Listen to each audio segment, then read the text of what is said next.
my goal was to really just do better. And I was going to put more of it on my back. And I was going to, I was going to be the person to help, really just keep the company going. And honestly, that just was not realistic. And it took a toll on me personally. It was, and the team, honestly, because, the team was, most of them are reporting to me, and it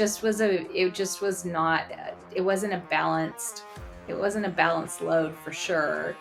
And the resentment really built. Unfinished Business podcast show with your host, David Sliman. Welcome to the Unfinished Business podcast show. I am your host, Dave Sliman. And as you know, in this podcast, we dive into the stories of trailblazers, leaders, entrepreneurs, uncovering lessons, challenges, successes, breakthroughs in their journey.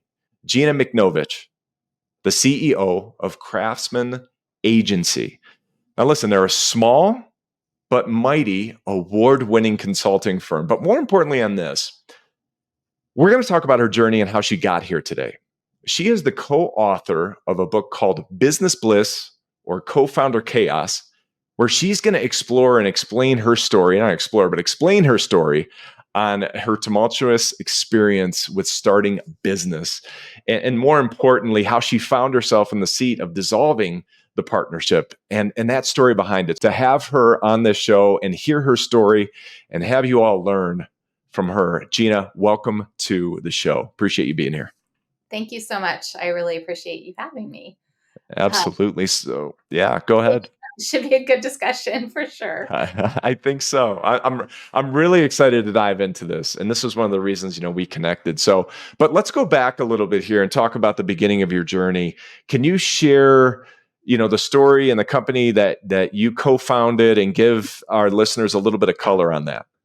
Yes, definitely. So it kind of starts when I went out on maternity leave. Actually, I had one of my good friends come in a couple of stops ago and help cover the clients as well as the team that I was leading in a consulting firm.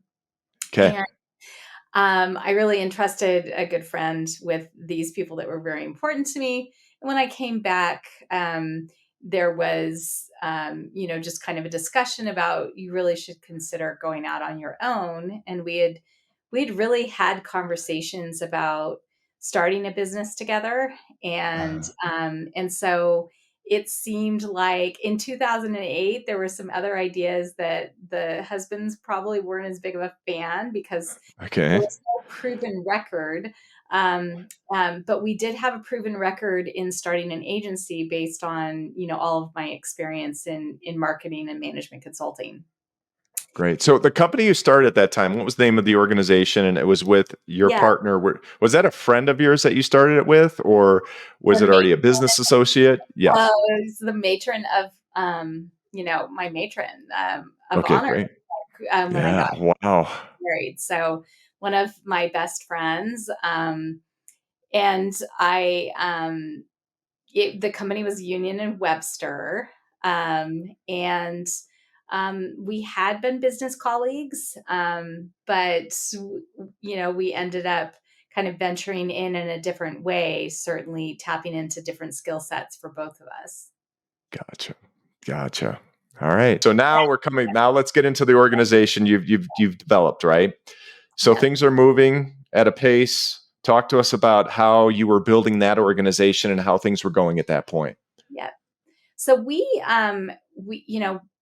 I met with two people, and, said, is this a crazy idea? I'm thinking of doing this. And both of them said, I will be your first client. And they both made true to that. In fact, it's really funny. Like I had to give them both the first client award because one got us, into Cisco, and then the other one, got us into VMware, and one had us on procurement first, and then the other one had the check first. So I think it kind of counts for both of them, and so appreciative for both of them. Double whammy. Yeah, so that's how it started, and it really started fast and furious. Um, Mhm. and Mhm. we were really lucky to be in these large, brands, which was really based on my previous experience. We did leave, or I did leave some of the book of business. I walked away from a pretty significant chunk because I really wasn't trying to do anything to my previous firm. I was really just trying to set out on my own and honestly Yeah. flexibility because I had an 8-month old. Yeah. Wow. So, which many people say I was absolutely crazy to actually start a business at that point. But honestly, it's like when you have a child, it's go big or go home, right? That's right. I mean, how did you so in talking about that, because there may be some listeners out there who are thinking about doing something on their own, or they are, and they have, I mean, they have a little there. How did you balance that? I will say that it took a big toll on me. And, I Mm. mean, some of the conversations were, in the beginning with my husband were very much like, I thought you were going to do this to get more flexibility and to work less. And I was working more, but it was really just a toll on myself. So you end up like working very early in the morning and very late and making sure that your child has as much focus as possible. And so I think it doesn't have to be done that way, but a lot of the burden of the business was actually falling on my shoulders. And that Yeah. was just it, there's the job that's to take care of the clients, and then there's running the business. And running the business is that's a that's a big part of it that I think a lot of people underestimate. Yeah, I think you hit it on the head. It's funny, when I talk to somebody who says, "Hey, I'm thinking about going into business for myself, or I'm doing something on my own." I always, first question I ask, "What's your motivation in doing that?" And Yes. a lot of times the answer is what, I just want more flexibility and more. And I got to tell you this, especially in the beginning, when you're Yeah. starting up a business, it is quite the opposite. You do Yeah. not have flexibility, right? No. No, because your clients You be happy. Yeah, and but you made a good point here, and this I want to go to. It's one thing to have the business and the clients and fulfill that, but then it's another thing to be working on the business, because usually in the beginning you're more financially strapped before you can start leveling up, unless you've got some good cash behind you to hire people to do certain things. But yeah, I mean, it's working in the business and working on the business, are really two different things. Can you speak to that a little bit? There. Yeah, I think I found, um, and they say, if you're as the CEO, you're supposed to work more on the business than in the business. Yeah. And I've struggled with that concept a lot, I think. And some of it is also I never want to overburden team members. And so sometimes I get way in the business. Um, Uh-huh. but really, like our job in this, as the kind of the principal and the person that's spearheading and leading the team really should be focused on the vision and how to make, what we're doing in the marketplace stay cutting edge and get the team all to lock step behind you. And so I would say that those are some of the things that when I've had executive coaches that I've spent a lot of time focused on. So, Yeah, yeah, it's a challenge, Sometimes you wanna just be like, "Oh, I can go do it," right? But you yes, ultimately got to give people the power to do things, and sometimes, fail forward, as I sure. always say. But yeah, that's when you've created something and it starts morphing from a baby into a teenager, and then you get a business that's been around for a while into adult. It's a tough transition, but it's definitely the way that you'll grow. So let's talk about the company. So the company at the time is growing, it's growing, and then you get to this point where, I mean, you talk about it here that you're and I'd love to hear more about leading up to that point, if you have any insight as to some of the things. Maybe you did you see anything coming as as time went on, and what were some of those things, if you want to share? Yeah, I mean, I'll just because out of respect for my co-founder, is why I'm not even Sure. going to mention her by name. But I mean, Yeah, it's people can find it if they want, obviously. But I actually saw it pretty early on, and I you did. remember, yeah, it was probably within the first 9 months. Okay. Given how long we rode, um, you know, with me really bottling it up. I mean, if there's anything that I learned is that you really do have to have those conversations. And they were tough conversations. And, there's a piece that, some people just don't see where they might need to do things differently. And Yeah. so those conversations, whenever I would try to have them, I just really would fail miserably. So then Yeah. my goal was to really just do better. And I was going to put more of it on my back. And I was going to be the person to help, really just keep the company going. And honestly, that just was not realistic. Uh, And it took a toll on me personally. It was, and the team, honestly, because, the team was, most of them are reporting to me, and it just was not, it wasn't a balanced load for sure. yeah. And the resentment really built. Built up. Yeah. Have you learned, like more nowadays to have those tougher, like how to handle a tougher conversation? And if you have, can you give some insight to our listeners as if whether they're managing somebody or whether they're an owner of a business or an executive and they have to have a tough conversation with a coworker? Is there any advice you could give them? Yeah, I mean, there is never a point, when somebody really isn't performing and it really isn't working, that you should not have the conversation. Yeah, great I point. do believe in giving people the opportunity to, maybe with some feedback that's sort of delicate, to try to see if the person, is self-aware enough to maybe evolve.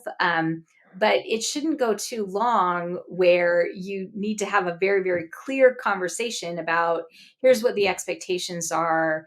And, here's what doesn't seem to be working, and what do you need from me to help you get to the place where you meet the expectations? Great. Yeah. I think So, that's great. yeah, I Yeah. I mean, think, clear as yeah. kindness.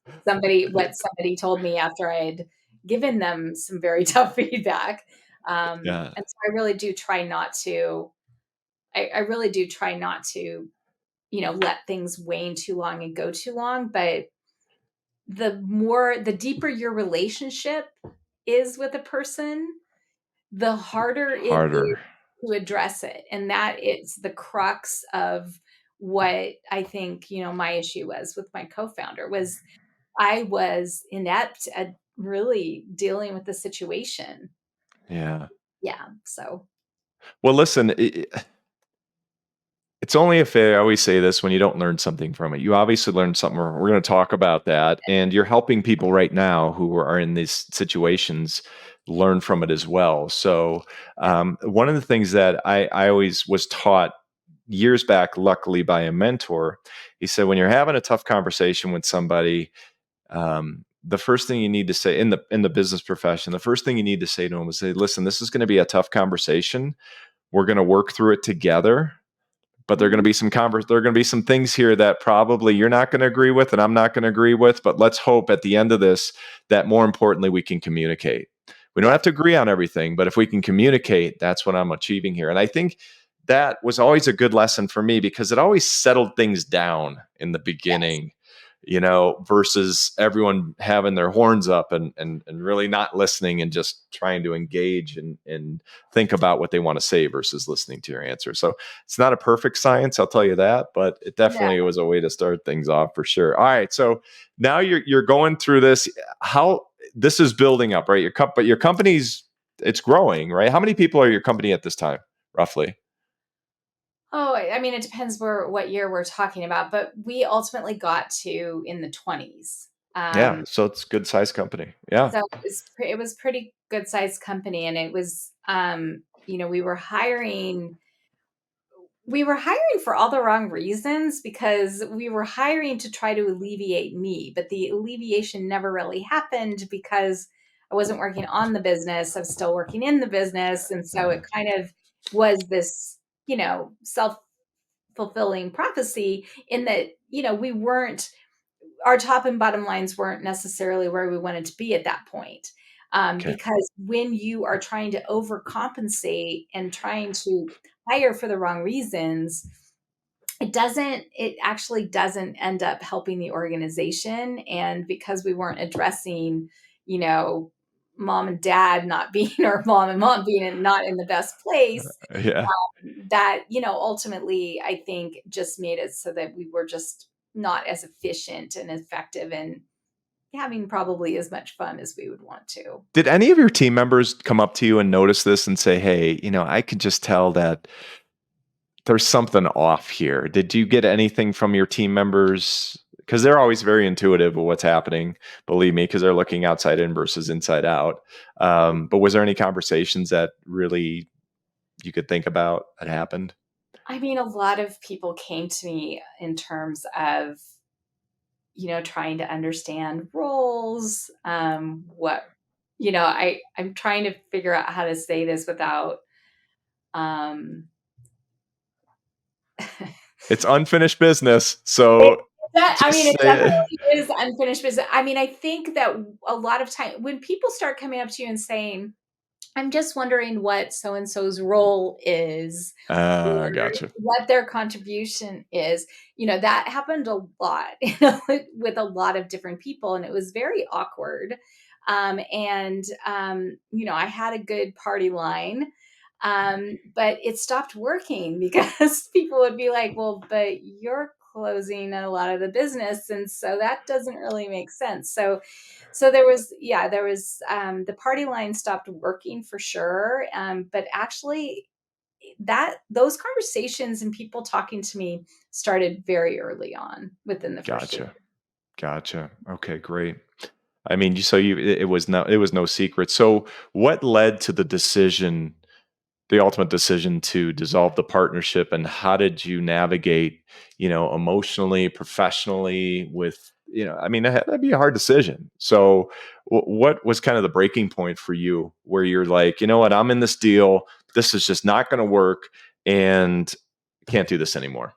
Yeah. You know how you always, like, you're dating someone and you are trying to, like, it's you, it's not, it's me, it's not you, all of those Yeah. kinds of conversations. Yeah. So I actually, this is kind of an important part, was like, I actually started talking to somebody, because the services that we were doing at Union Webster weren't creative. We were taking business just because somebody was saying, "Oh, we need help doing this," and Yeah. honestly, that isn't the best way to build your organization and build your reputation, because you find Great. yourself in a lot of places where maybe it is not adding as much value. It's also not in a sweet spot, or you end up not really having a sweet spot. And then we were also doing a lot of stuff with data. And while I am okay with data, I really am a creative and a storyteller.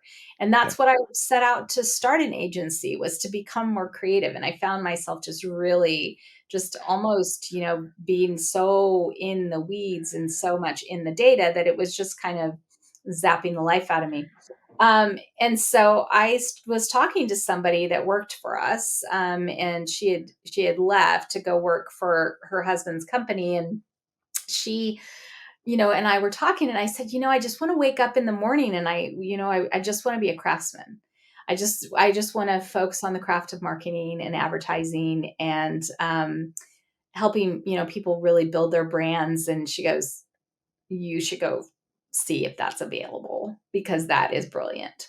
Yeah. And then we talked more about it. I was like, I want them to be a foundation of experiential. I want there to be a foundation of art, and working with artists and building things that are very kind of inspiring, that will actually get all of these results that we're trying to do, but we'll be doing it Yeah. through, something that is going to actually make somebody feel something. And so that is where the craftsman, the idea of the craftsman was born. So, at that time, it didn't seem that, at this point, we are not in a good place at all. Mhm. And the Craftsman really wasn't something that she bought off on. And honestly, like, there's a lot of mistakes that I made when I came up with that idea. If I was more willing to take a risk and also be okay with like leaving clients and leaving the team, which I felt like I couldn't do because so much of it was based on what I told all of those people Yeah. The that expectations. yeah, so it just Yeah. didn't ever feel right for me to be the one to leave. Um, there are definitely different ways that we could have dissolved it, but we ended up just kind of doing this rebrand and starting the new agency and closing down the old one. And at the same time, going through a negotiation for what it would look like for us not to be partners. Yeah, But that's what I want to dig into, like how you approach this. Like, what was the point where you're like, okay, we need to sit down and talk about this? And when you brought the idea up of, did you bring the idea up of doing the Craftsman and still having this partner a part of it, or did you go in with the intent like, hey, I'm starting my own deal and I'm out? I mean, I wish I was a little bit more upfront than that. So I started it a little bit like a secret squirrel Okay. project where I would talk to people and I would test it, much like I had tested the concept of me going out on my own. Yeah. And so I went and I talked to people, and I talked to people that weren't clients, but I aspired to have them as clients. And everyone was like, "You should do it." But we had a board of directors, and my co-founder was, when I finally brought it to her because I was bringing it to the board, um, you know, I was considered the CEO. We were 50-50. So it's really, Yeah. really important to note. And that is one thing in the book that you'll get beat over your head. Don't do 50-50, especially Yeah. if you were the one that had the book of business or the idea. There is just no way that 50-50 ever makes sense. You have to have something in structure that somebody has the hierarchy. And I always thought that as the CEO, I did. But it turns Yeah. out that none of the paperwork supported that. And it actually wasn't true. And so when the board, Good point. so I mean, and that was my ignorance, and is also one of the main reasons that I felt like it was really important for the book. The expectations for and the negotiations that started were partly because we had a board of advisors. I really treated them like a board of directors, that they could Okay. fire me if I was doing a bad job. As I like accountability. And Sure. I felt like it was important to treat them. They were very, very, like, just very experienced people, strong expertise in all of their areas. And just really, we were very fortunate to build this group around us to help support us. And I would have conversations with them separately, and they were, sensing and feeling the tension They could and the, sense it too. oh Yeah. yes, I mean, you could cut it like a knife, like with a knife. Like it was the elephant in the room. And that's, I think, if there's one thing that I really have learned, is that, if I was going to co-found a company ever with somebody again, which I cannot say I would, Yeah. that, that definitely, I mean, I know there are some people that I still think I would start a company with, but there would be certain things like a buy-sell agreement in place. Right. The negotiation for, that ultimately I ended up giving in on the first negotiation, was, it just hurt the business. It was just way too much burden on the business. And so there's a lot of different ways that could have been done, but the way we did it left still left ownership, as well as just a very big check to be writing every month. And so, Yeah. you know that's another part of the book that just says, don't go into those agreements if first of all, have a buy sell. So it's very, very, very upfront on how you're going to do it, how you're going to do the valuation, or are you just going to split the money in half? Like whatever it is that feels like it's going to, be the best process. Having that buy sell, we didn't have a buy sell. I didn't even know what a buy sell was. Yeah, Like, at that point. And explain, I understand, but explain if someone's listening to this and they're like, what's a buy sell? Explain to them what that is. so a buy sell agreement, basically, if the structure, if the co-founder relationship is not working anymore, or the person gets a great job offer, it doesn't, or they win the lottery, whatever it is, the co-founders decide that they don't want, both people don't want to be in the business anymore, then the buy sell is what you go to and turn to help you in the process of dissolving the partnership, primarily around the money, because Yes, what the it's really valuation. it really is where the sticky point always is. The sticking point always is the money, because I in those negotiations, when you know that you're not going to be part of the relationship anymore and the partnership anymore, then it turns into how you're going to do the valuation and how much money, and you spend, I don't remember how long it was. I think it was 18 months of negotiation. The business suffered significantly because that buy sell agreement wasn't in place. That basically we could have dusted it off and said, okay, this is the steps that we're taking, and this is what we agreed to. And there's no Yeah. negotiation at that point. It's done. Yeah. And I always say it's not about the money. It's always about how much money. That's what it comes down to.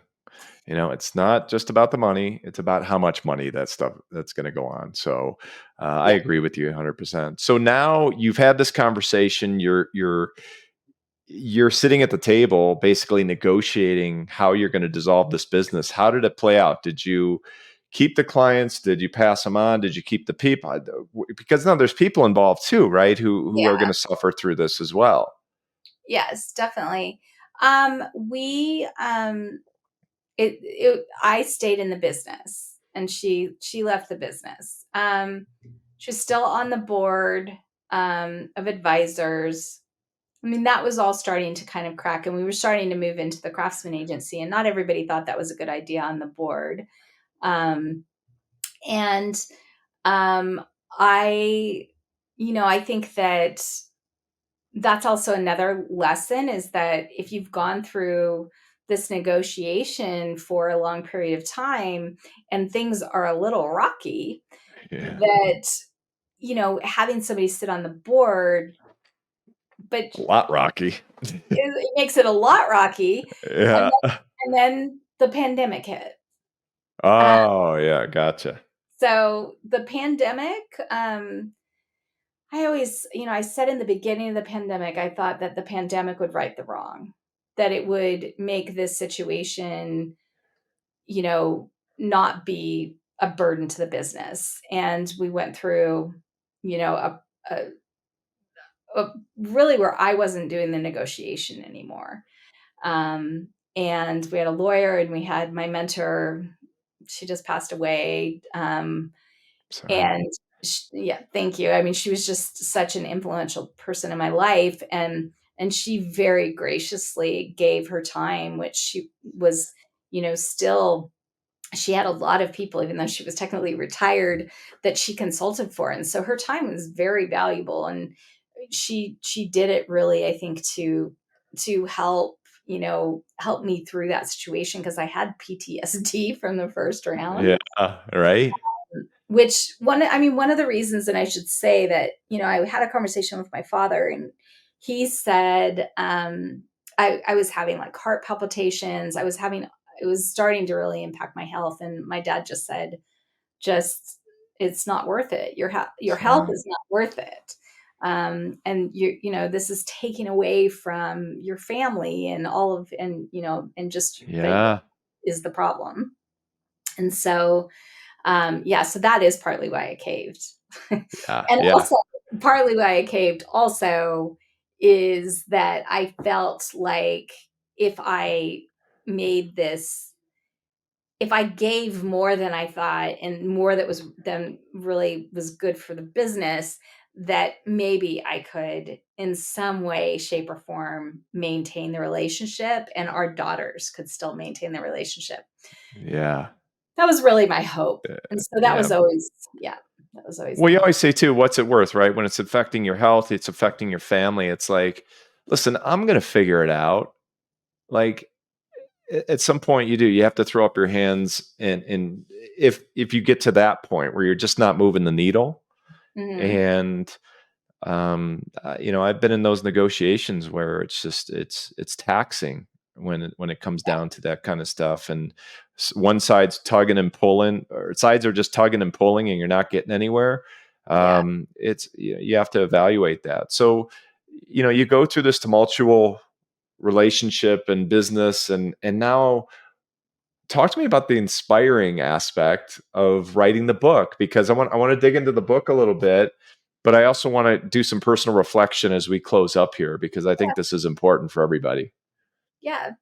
So, my one of my best friends from high school, Lynn Julian, Yeah. um, we were, we were doing what everybody was doing in the pandemic. They were doing Zoom happy hours, um, and she had gone through eerily, like on the same day that we signed our partnership agreements on the same day, like my first one, not the second one, and both of us said it, I have some really big news. I decided to write a book on co-founder relationships. You're kidding me. We both were like, what?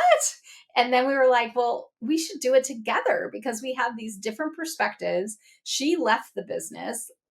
My co-founder left the business. There were just a lot of things that we felt like could be beneficial. And we weren't that far along. So, Wow. we felt like we were just going to take it on as a project. And it was really fun to work with her. But honestly, because I still was going through some of it because now COVID hit and, Disney was rising to be one of our number one clients, and we had, Wow.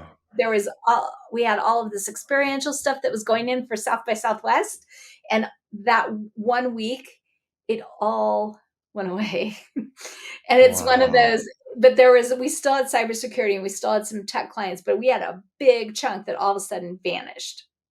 And we were like, oh my gosh. So I was still dealing with a lot of all of those things and how to get and keep the business, and the team intact, because it was really, really important to the Yeah. leadership team and I to make sure that we could, help keep as many people employed as possible during that period of time. And so grateful for the PPP and all of those things. Sure.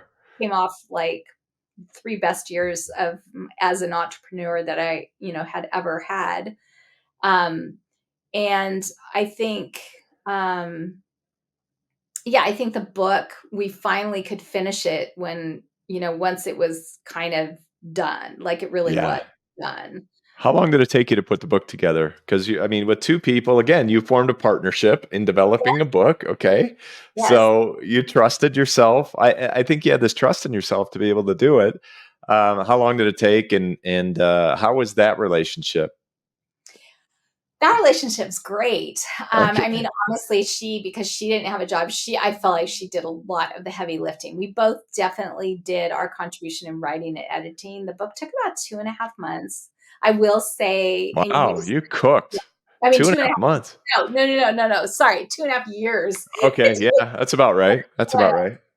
because it goes through like 7 edits, and we would get together and we would blend them and then, do our edit, and then we would go through another edit, and then we went through 2 professional edits, and had beta readers and some of those things. We also did interviews. So we did interviews from both of our networks, we had found people that were co-founders, and really just a myriad of people and experiences and different kinds of businesses. And all of them, we would be like trying to understand, like, do you have a buy sell agreement? Are you 50-50? Like all of those things. And all of that information was really helpful. And what we found was that there was really just no book out there that addressed some like a lot of these concerns. Um, Yeah. so I will say, the people that have read it, we do have one bad review on Amazon who is my co-founder. And Oh, there you go. so, All so class. I'm just going to say that out loud, because Yeah. the thing that I found really frustrating about self-publishing is on Amazon is that I keep saying, like, this is not I don't even know if she read it based on what she said. So, Oh, that's funny. but So, yeah, we decided yeah, to write, that's great. we decided to write the concept because it's very much like dating and getting married and getting divorced and getting remarried. And so we talked a little bit about being remarried That's just like great. us. So yeah, so that's. Fantastic. What advice, okay, now because you had to rebuild some trust, right? I mean, I'm sure you beat yourself up.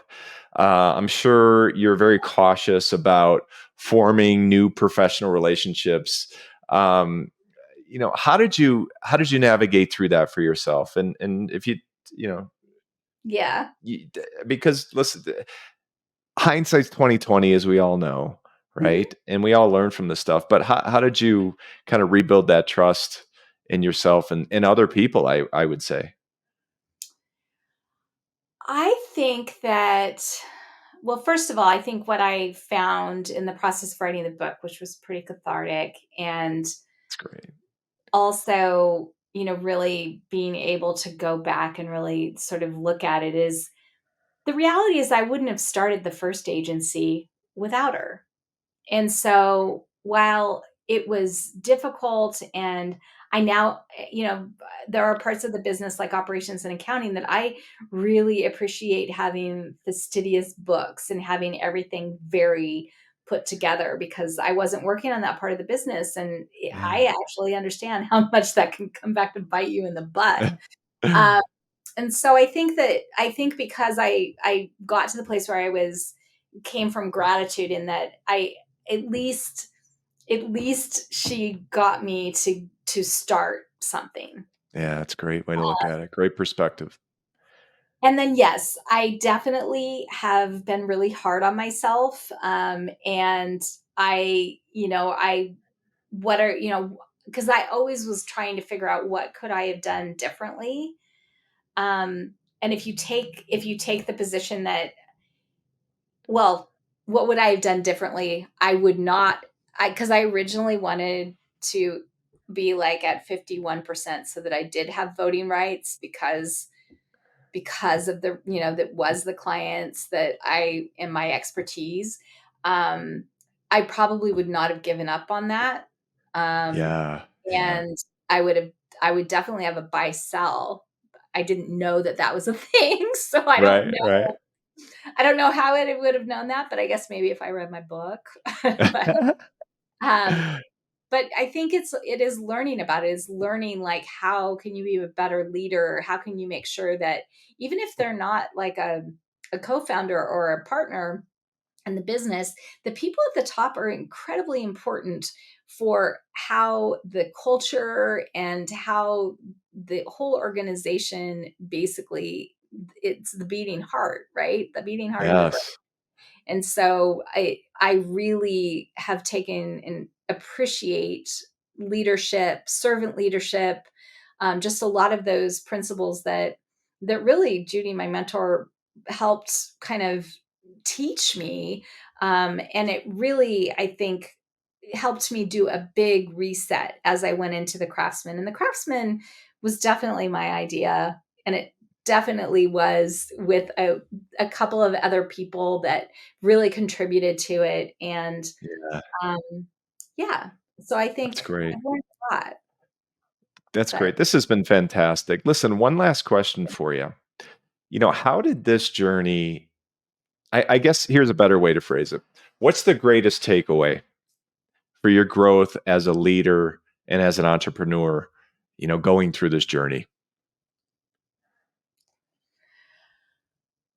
Yeah, because I don't think it's don't found a company with somebody else. Right, right. I, I, I be very, very careful about it. I think, I think it's, I think it's the dynamics of an organization, the importance of having a strong team and very talented people that are all contributing, at similar levels.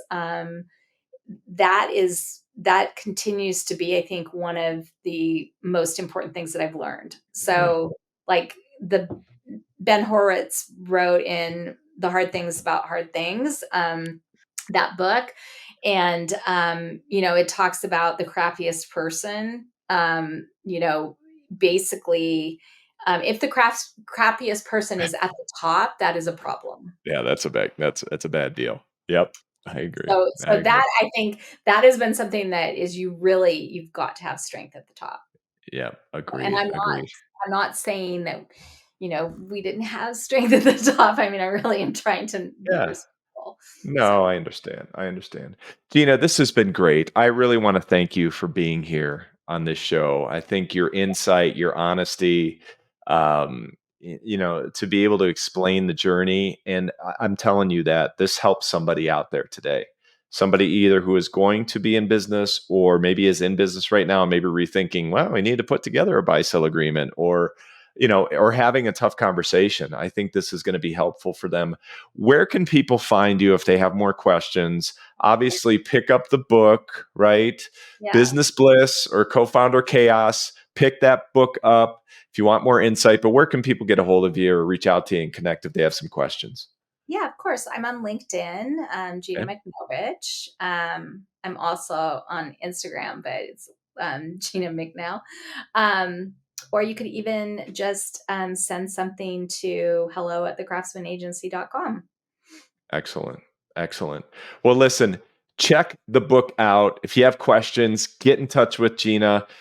We want to thank you all for your support. The feedback has been great on this show. We are really building some momentum with our listeners, and it's because of guests like you, Gina. So thanks for being here today, and really appreciate you being on the Unfinished Business Show.